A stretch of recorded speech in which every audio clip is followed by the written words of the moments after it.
Hi everyone, I'm Alex. I'm the Director of Cloud and Engineering in Visma, and today I'm going to talk about some of the security shortcomings that I often see at smaller software companies and what can be done to address those issues. Now, in Visma we interact with loads of companies, but we interact with some companies more and in different ways than others, and that allows us to learn more deeply about their security posture. So for instance, Visma is quite active in acquiring new companies, and when we are considering companies, of course, we evaluate their security and their security posture in a deeper way. We, as a software company, we buy lots of software ourselves as well, and we do security and risk assessments for most of our vendors. And finally, there are some customers and partners that we have an even closer relationship with, and in those cases we may help them with a security incident or help them generally improve their security posture, which also allows us to learn about their current security maturity. Now in Visma we are quite lucky because we have natural incentives and pressures on us to care about security, to focus and invest in security. So for instance, in Visma we have hundreds of products that we sell to over 1 million customers, and many of those customers are large private and public sector organizations. Many of those are very professional customers, meaning that they know what to demand and ask from us. So our customers are often holding our feet to the fire also in the security area. Today Visma has about 14,000 employees, and if we're going to retain talent and get access to new and more talent, if we're going to be sustainable, we need to be known for many things, including our competence and our security competence. And if we were known as acting irresponsibly, it would be hard to recruit new people. We have professional investors, professional board members that take risk management very seriously. They are very aware of the business risk of poor security, and they follow up and they expect and they encourage us to focus on and invest in security. And finally, Visma is operating in more than a dozen countries with all the laws and regulations that implies. And of course, as a large company, we are also scrutinized by many different types of third parties, which is a good thing, of course.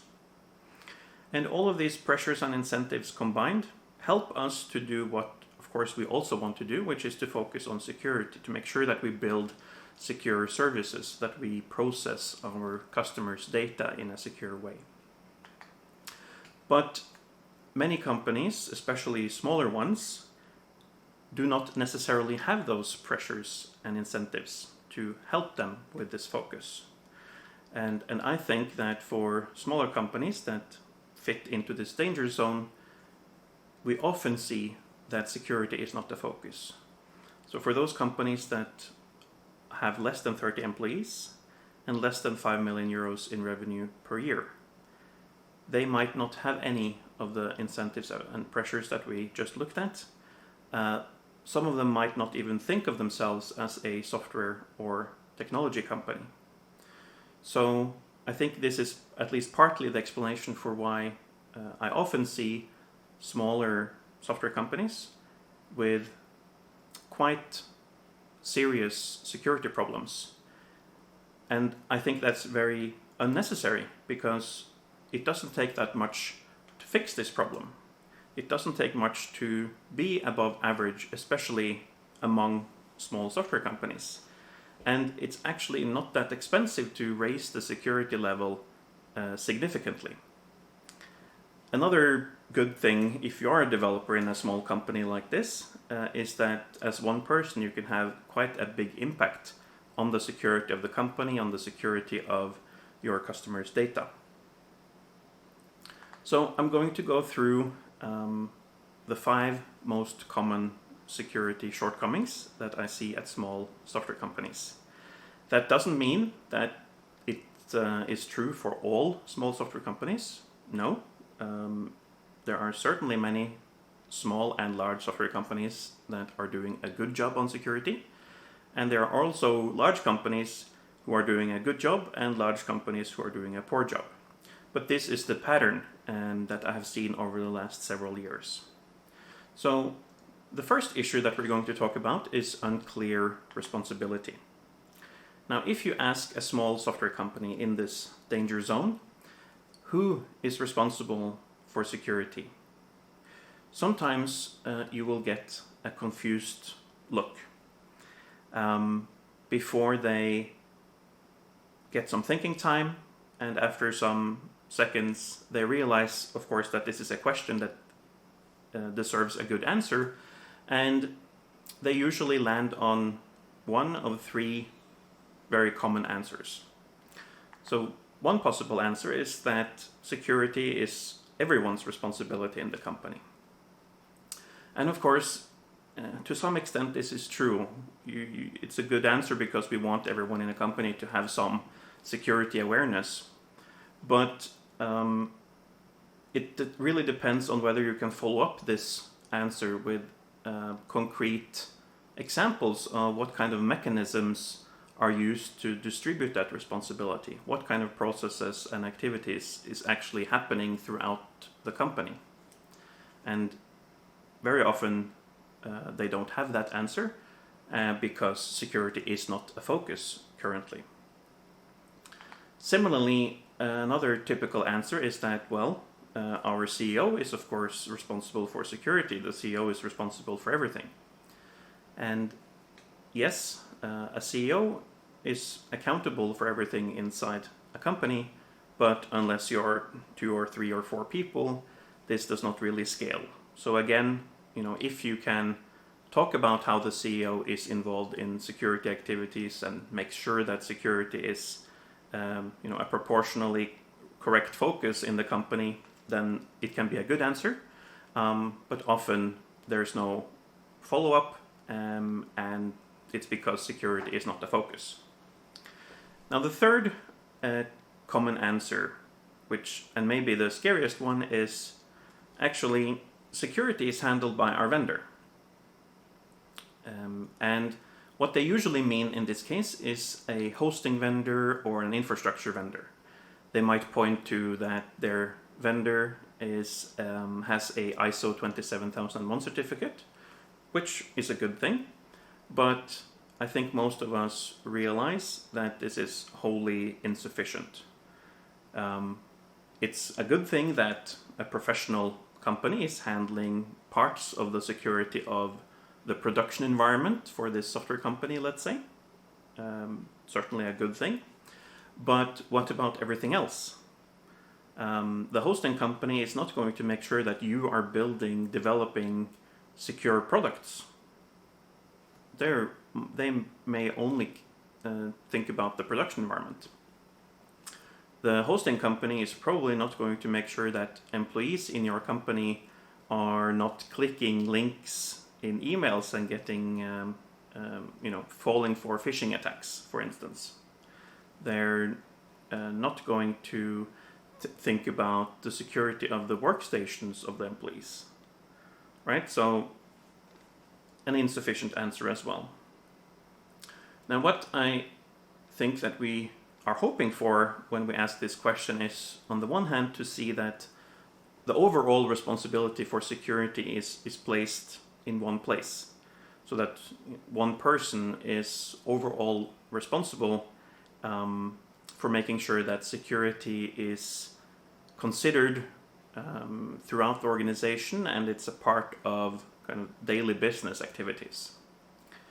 But then also that security responsibility is distributed out in the organization in a reasonable way.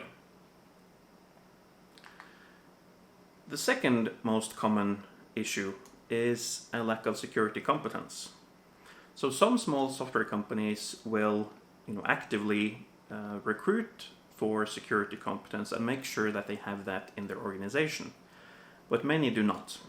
And in those cases, whether they have security competence in the organization is actually a function of how lucky they were in recruiting, which can be a little bit scary.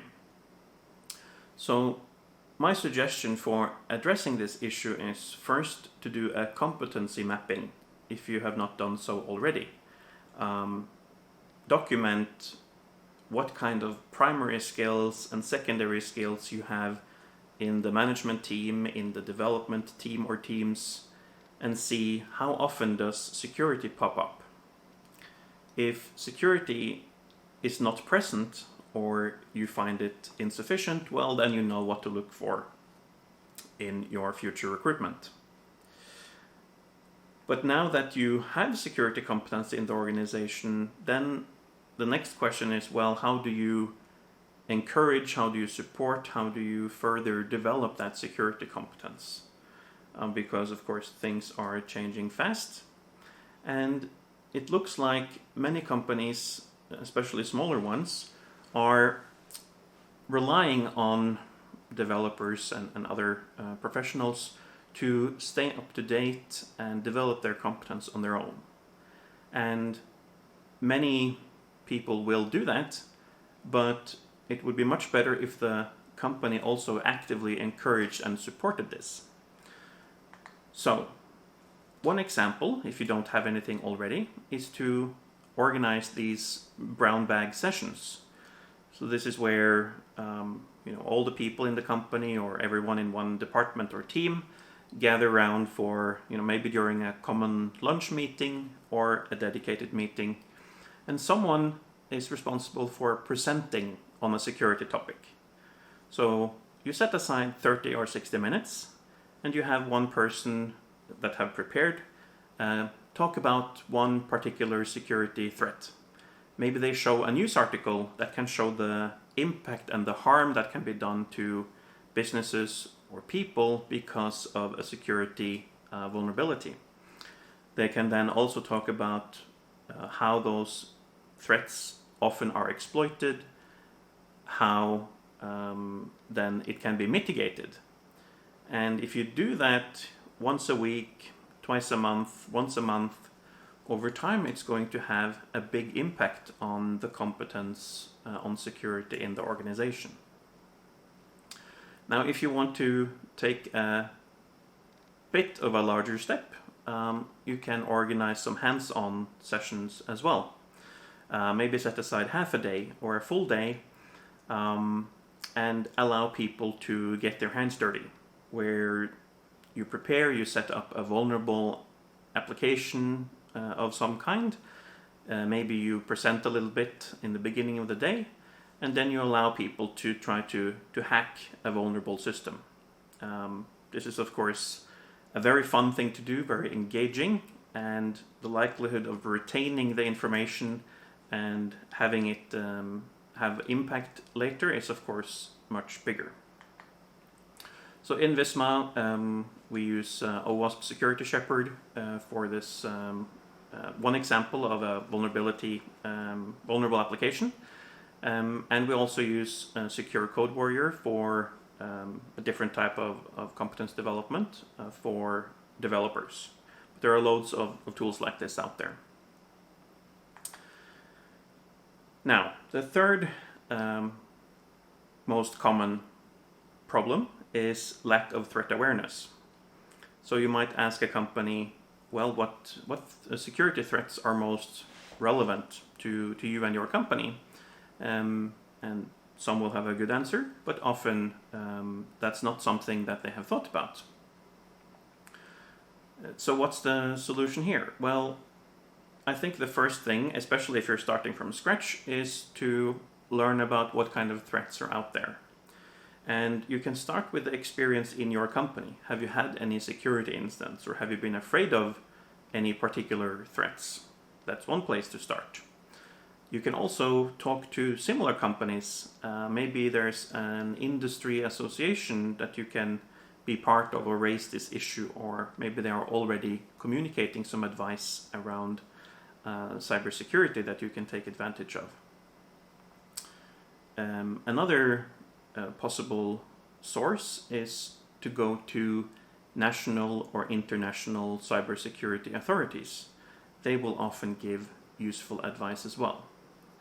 So you gather information, you gather some people, you brainstorm all the possible threats that are relevant to you, your company, your products, your employees. You enumerate as many as you can.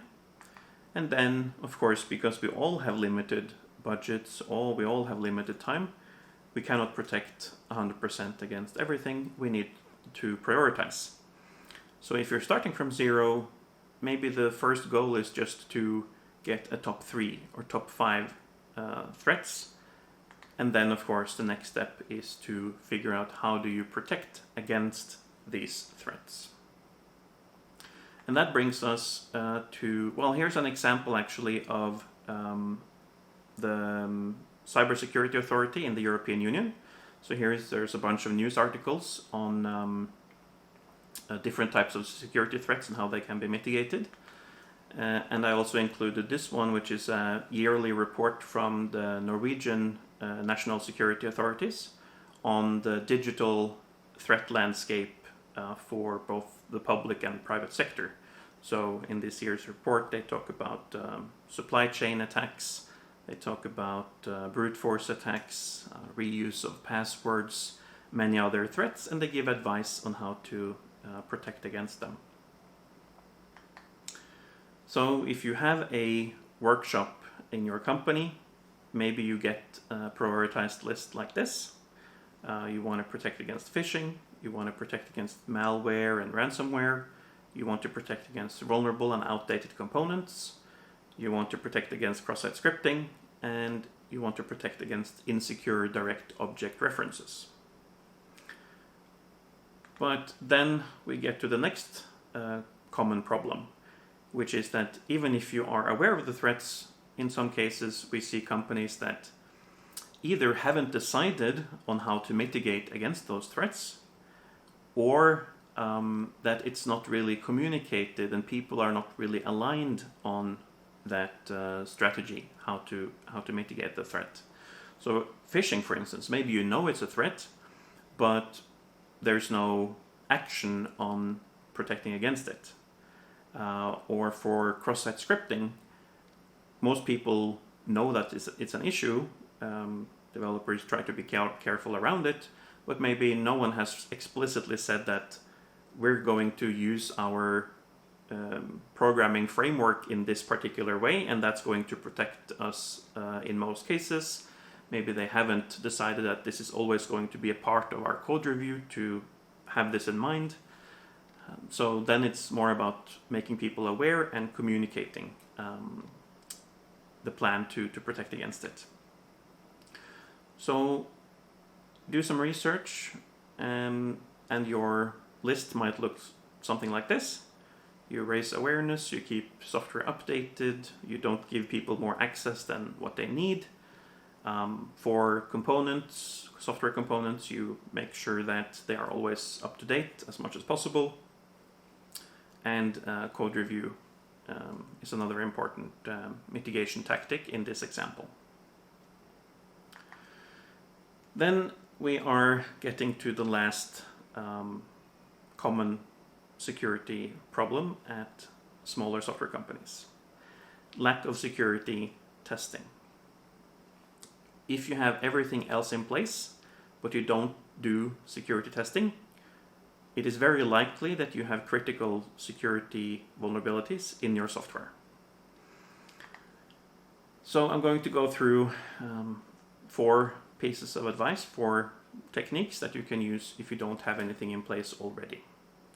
I should also say, by the way, that one problem is not having any tools in place, but another related problem is also that a company might rely too much on one single tool. They might overestimate the value of one particular tool. So let's say you're using SonarQube or you're using Detectify, and you imagine that using this one tool will cover you. That tool will find all or most security vulnerabilities. which unfortunately is not true. If you want to do a really good job, you need multiple tools, multiple techniques. So first of all, if you don't have a channel for responsible disclosure, that's, I think, a natural place to start. You want to give your customers or other security researchers an open and friendly and safe channel to tell you that your software has a vulnerability. And if you do that, post a page on your website called Responsible Disclosure, put an email there that you actively monitor, and explain that, if you tell us, we're going to be very grateful. You don't have to provide rewards, but thanks or Hall of Fame or some swag doesn't hurt. And then at least you will avoid problems where people might know of security vulnerabilities, but they don't really know what to do with them, or they might be afraid to tell you.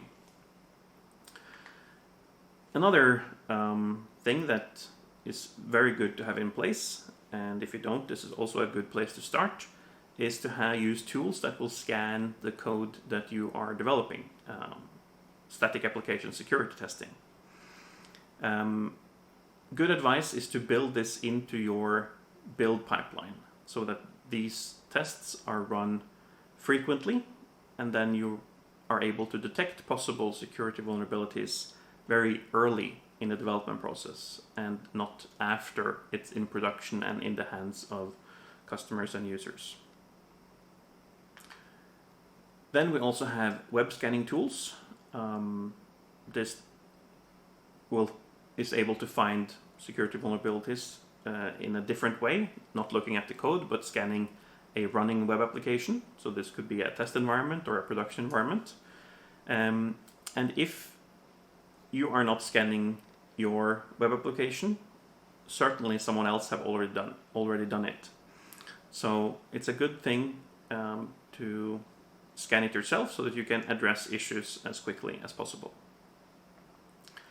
And then finally, most of the software, most of the products that we make these days, other people have written more of the code than we have, right? We rely heavily on third-party components and libraries that we import into our software. And of course, those can be vulnerable as well. They will be. So you can use dependency scanning tools to check what components are you actually using and depending on. How old are they? Do you need to update them? Do they have known vulnerabilities in them? It's surprising to me how many smaller software companies still have very manual processes around this, where they are maybe subscribed to some newsletters, or they have a calendar appointment every month or every quarter to check that their components are up to date. Most package managers that you use to include third-party software will have functionality to tell you whether you have dependencies that are out of date or not. And even if you don't use package managers, or then you can use dedicated software for this. And for all of these categories of tools that I've just talked about, you can go to owasp.org and you'll find lists of free or inexpensive tools in all of these categories. So this does not have to be expensive. And if you're starting from scratch, you don't have to adopt everything immediately. Start small and improve gradually. So now we have looked at the 5 most common security shortcomings of small software companies, and I think this could also be used as a blueprint if you're starting from scratch. These are the steps that you can take to get up to a decent level of security in a short amount of time. It doesn't take a huge amount of investment. And you can also use this as a guide if you want to evaluate other software companies. So here's the questions that you can ask yourself, or vendors, or partners, or others. Who are responsible for making sure that the organization builds and delivers secure software? And how does that actually happen in practice? Does the organization have sufficient security competence, and how do you make sure that you stay up to date? What threats are most relevant and most important for your company? And what mitigation strategies have you decided on to protect against those threats? And finally, which types of security testing do you perform and how often? And if you can, you can also ask for the results of these security testing activities. So we are making software that is processing a lot of personal and sensitive information. And many of these software companies that I'm talking about today in this danger zone are doing so as well. And when we do that, we have a responsibility to do that in a secure way. And we have seen today that it's actually not that hard to improve the security level significantly if you're starting from scratch. So let's make software more secure together. Thank you.